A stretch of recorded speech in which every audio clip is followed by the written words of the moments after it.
Bonjour à tous, c'est le Killer qui vous parle pour une nouvelle review vidéo, aujourd'hui consacrée à un ensemble de jeux Lego Nexo Knights sorti en 2016.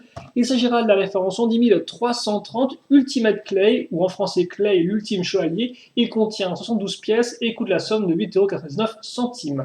Donc aussi bien avant que arrière, on aura le temps de reparler de tout ça ensemble. Même si, comme vous pouvez voir, là, la boîte, c'est genre à peu près 2 tiers d'explications et autres, et j'en passe en clair, pas spécialement super intéressant.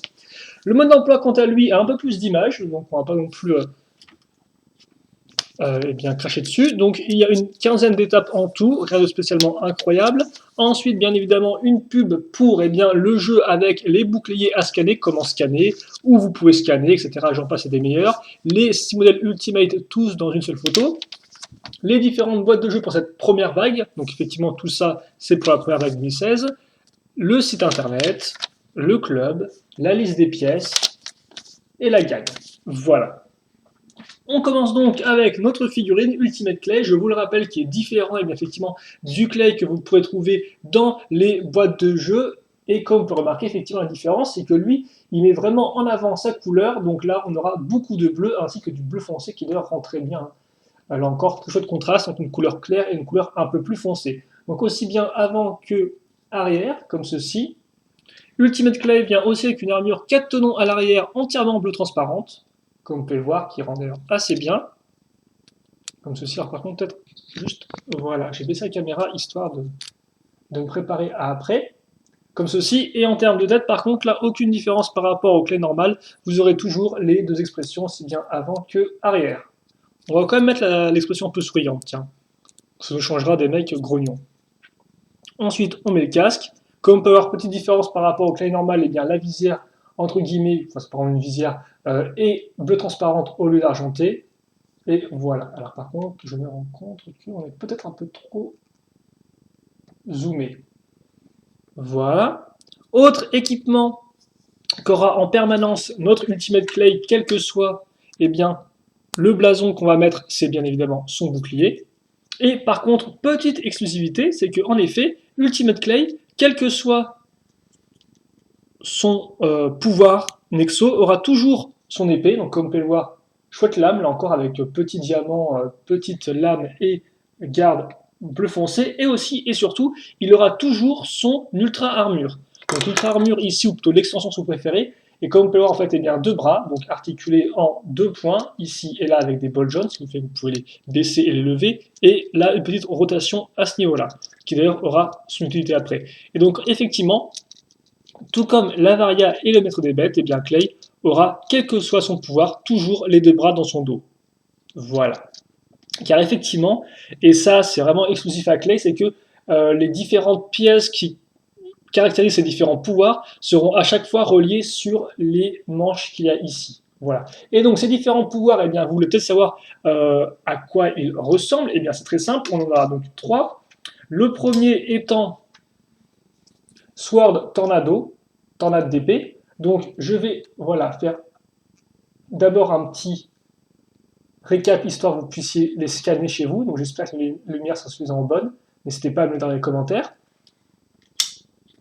Ensuite, vous aurez Lava Dragon, Dragon de lave, qui, alors lui par contre, n'est pas exclusif à ce modèle-là, contrairement aux autres, car celui-ci apparaît aussi dans le modèle de Infernox contre la reine. Ou Infernox capture la reine plutôt.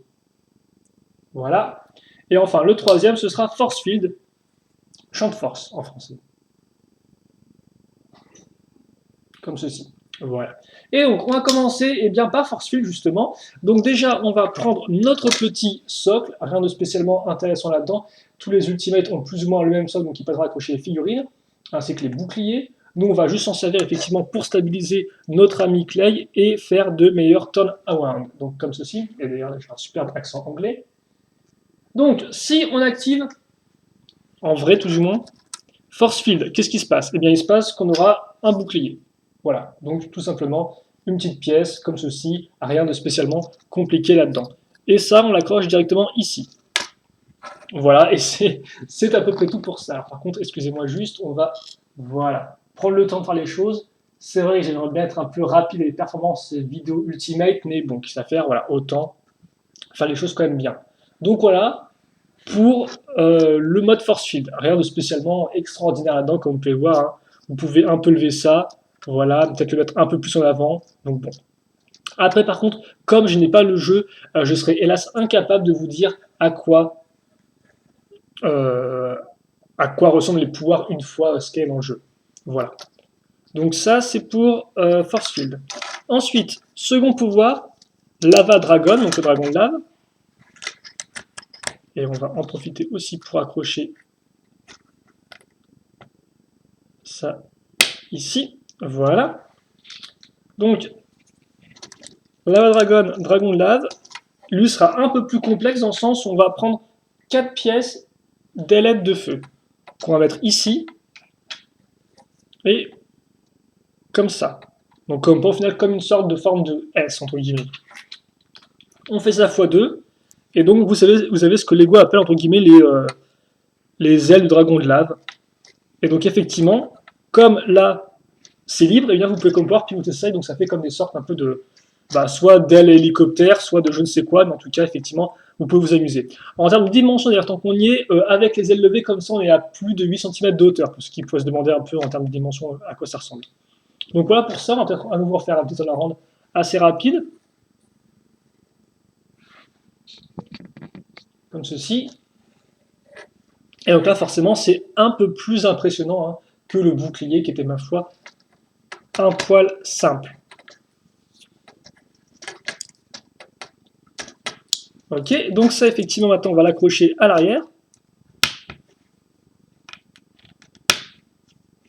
Et on va pouvoir se lancer donc maintenant dans la dernière construction effectivement avec le dernier pouvoir d'Exo.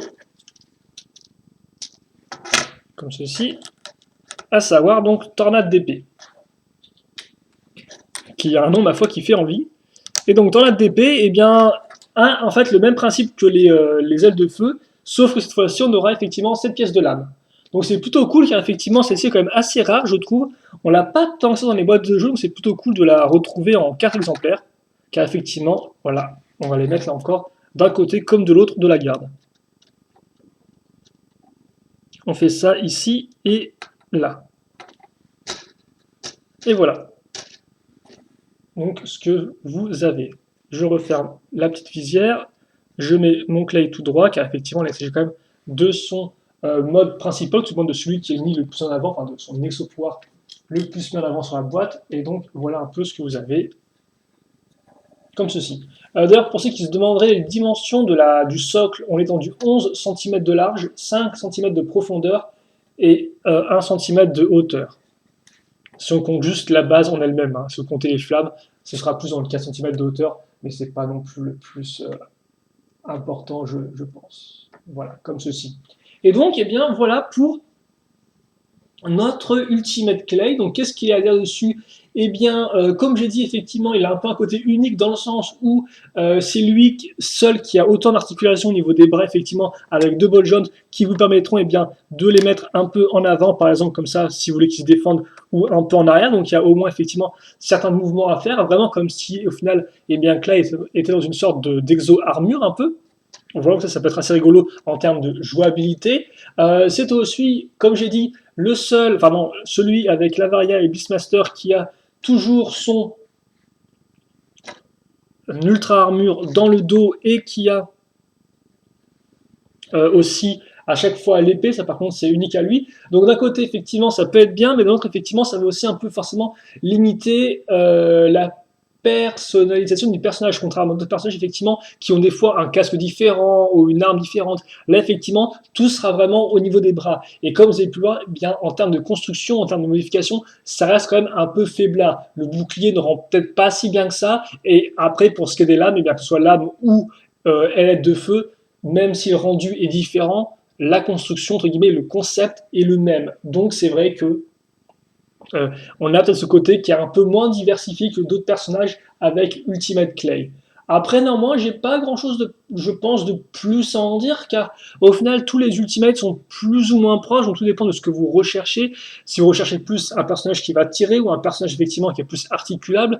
Donc c'est vrai que moi personnellement, pour mon avis, c'est que l'Ultimate Clay, il fonctionne bien. Ce que j'aime surtout effectivement dans Clay, c'est ses couleurs.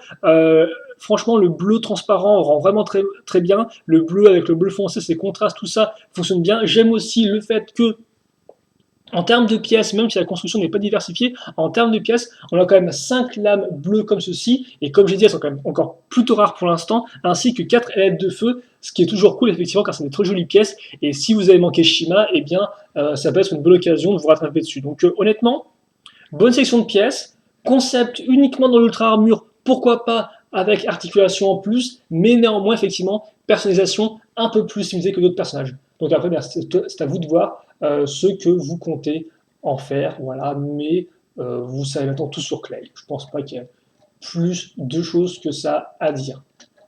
Et donc, on se quitte là-dessus. J'espère bien évidemment que vous, eh bien, vous avez apprécié cette petite vidéo. Bien évidemment, si vous avez des questions ou des commentaires, n'hésitez pas à me les faire passer, hein, tout simplement, à me les poser. J'y répondrai avec grand plaisir comme d'habitude. Et puis nous, eh bien, on se retrouve plus tard pour une nouvelle vidéo.